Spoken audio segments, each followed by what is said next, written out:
Posibleng maulit ang thermal inversion na lumikha ng mga smog sa Kamaynilaan kamakailan kung lumalamig ang panahon. Mahalaga sana ang mga air quality monitoring station pero sira ang ilan o kailangang i-upgrade. Nakatutok si Dano Tingkuko. Ilang araw matapos magka-volcano smog o VOG na nakaapekto sa 700 sa Batangas at ang pagbalot din ng smog sa Metro Manila, kumusta na kaya ang hangin ngayon?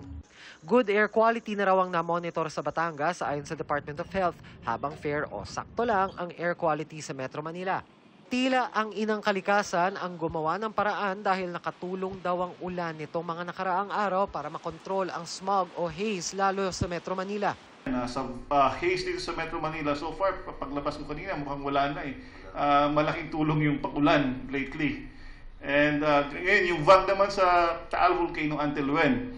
For as long as Taal Volcano is spewing out sulfur dioxide, the threat of VOG is always there. Yung thermal inversion, actually, according to Pag-asa, wala na. But it happens from time to time as we go towards the colder months.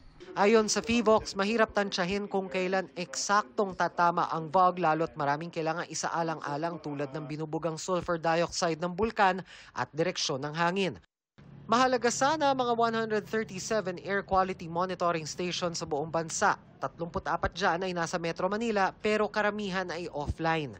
Katunayan, inaayos kaya naka-pull out ang tig-2 station naman sa Quezon City at Valenzuela. Kailangan din i-upgrade ang karamihan para mas accurate ang maging basa sa kalidad ng hangin. Para sa GMA Integrated News, Dano Tingkuko, nakatutok 24 oras. Mga kapuso, samahan nyo kaming tumutok 24 oras. Bisitahin at mag-subscribe sa GMA Integrated News sa YouTube. Sa mga kapuso abroad, bisitahin ang GMA Pinoy TV at www.gmanews.tv.